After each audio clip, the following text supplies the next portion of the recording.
this next panel that I want to introduce is super exciting. It's actually, most of them are from the Forum for Youth Investment team. So if I can have Mary Ellen Wiggins, Gerard Blue, and Kaylin Langsang with Content by Us. Mary and Gerard are both with the Forum for Youth Investment. And we're going to just go straight into our conversation here about this great idea that you all have to push for a White House for children and youth. So to start us a conversation, to some folks, they might not be aware of kind of what that means, right? So what precedent would this, first of all, why don't we talk a little bit about what that means, right? And why push for that? But also what precedent would this set in engaging young people via the White House administration in this form? Yeah, awesome. Thank you so much, Marilyn. And this has been so amazing. I just have to say thank you to all the panelists and the poets and everybody who's already spoken. This has just been truly an awesome event.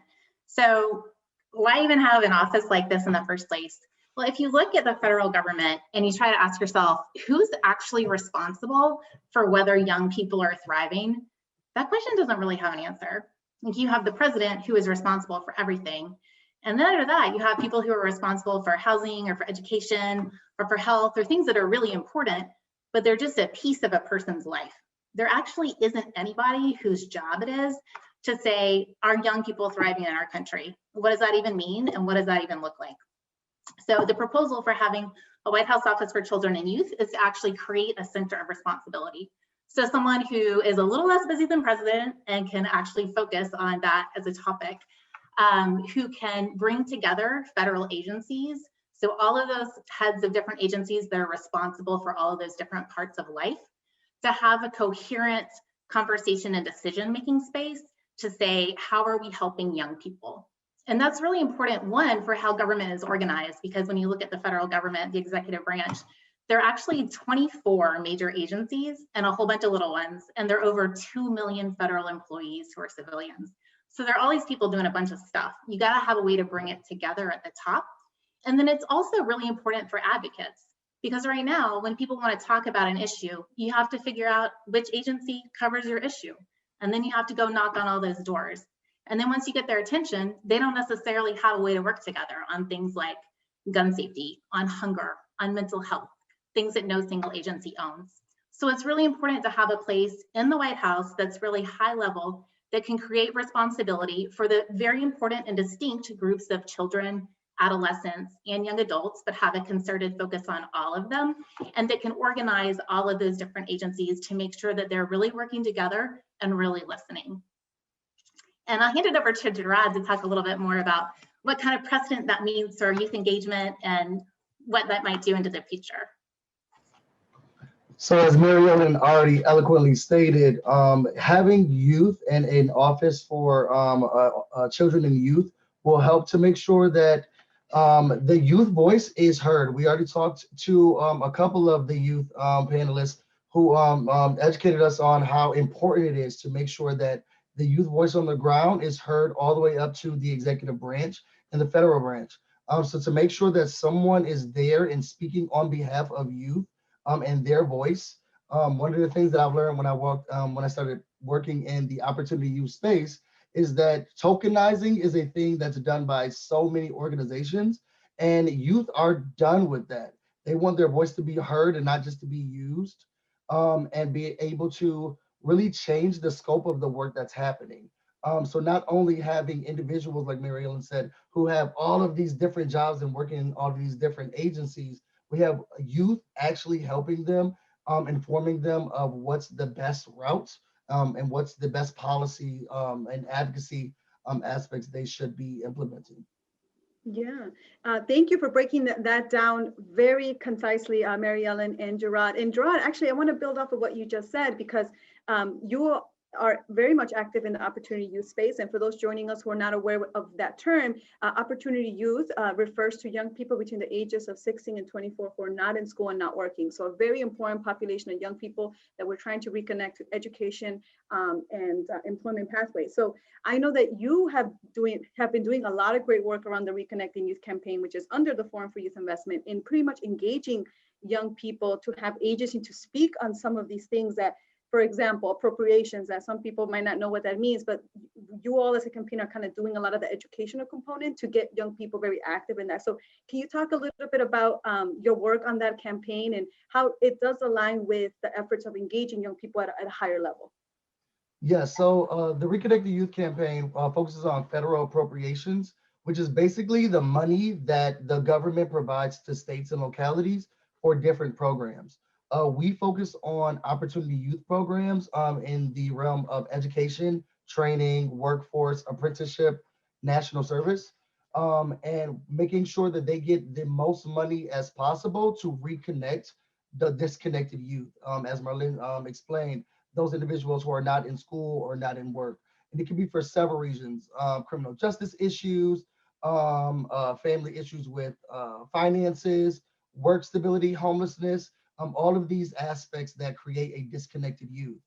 We actually work with a lot of the different programs on this call, and we kind of round them up together in order to have those youth tell their story to Congress.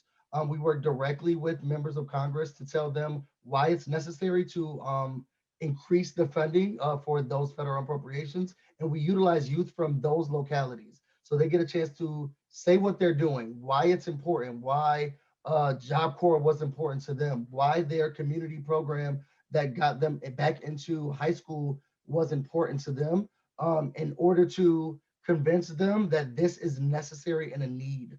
The Reconnected Youth Campaign is expanding and utilizing all of the different aspects and programs that we work with to really work on those policy issues that will also stop disconnecting youth so that the appropriations aspect can really go to those who are in need.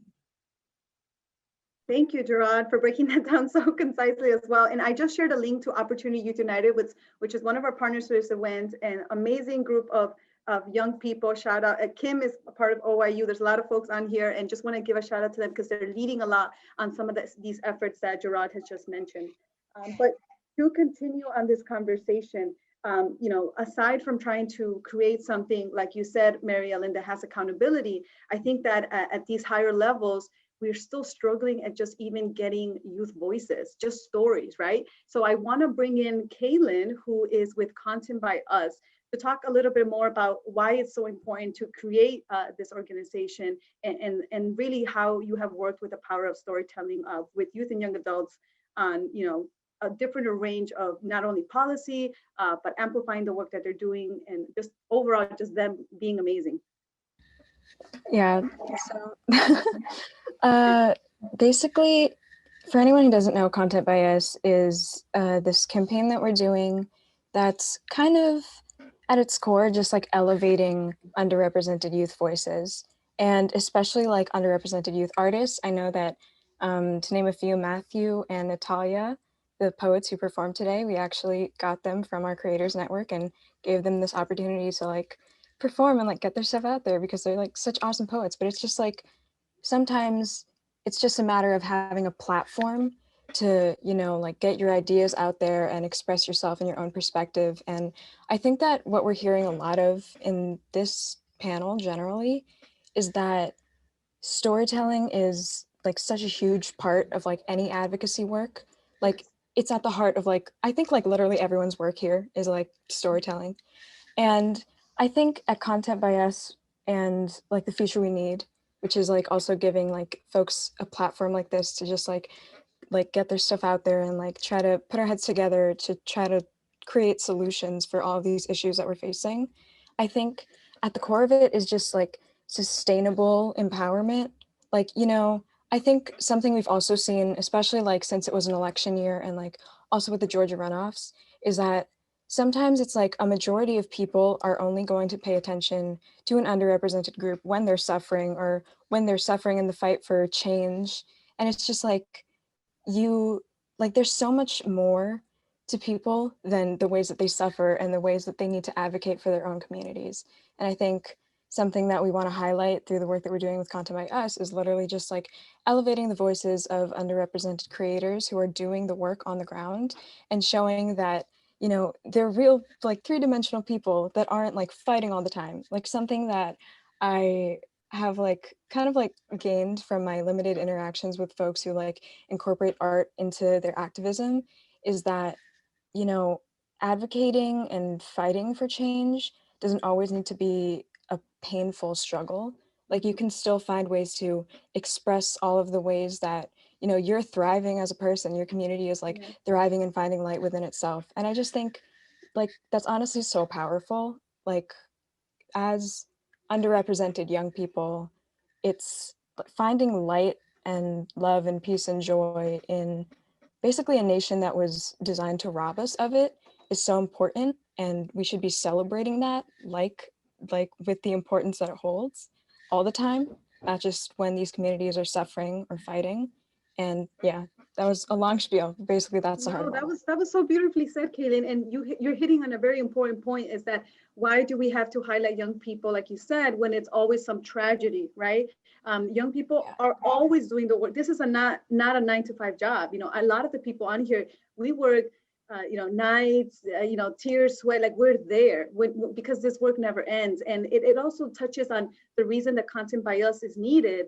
Forum for Youth Investment, CLASP, all these other organizations, Opportunity United, is because at a thread of all of this, including what's being proposed for the White House of Children and Youth Office, is being able to contribute to a narrative that's not always toxic, that's not always based on these myths of young people always being portrayed on the negative light. Like there's so much more to us than these kind of stereotypes that they always want to give youth and young adults. And, even when it comes to, basic healthcare, for example, they think that because we're young, we're healthy. Like that's nowhere near the reality. Like we saw the numbers that Nia has shared with us with CLASP and the reality of what young people are facing. So like you said, Kaylin, this all gets connected by sharing experiences and letting folks know that this is what young people need and want. And that is seen through the lobbying efforts, Reconnecting Youth campaign, when they bring the young people to speak with members of Congress, obviously through this initiative that Mary Ellen is proposing for accountability, and then, Kaylin through the content producing of just getting the story out.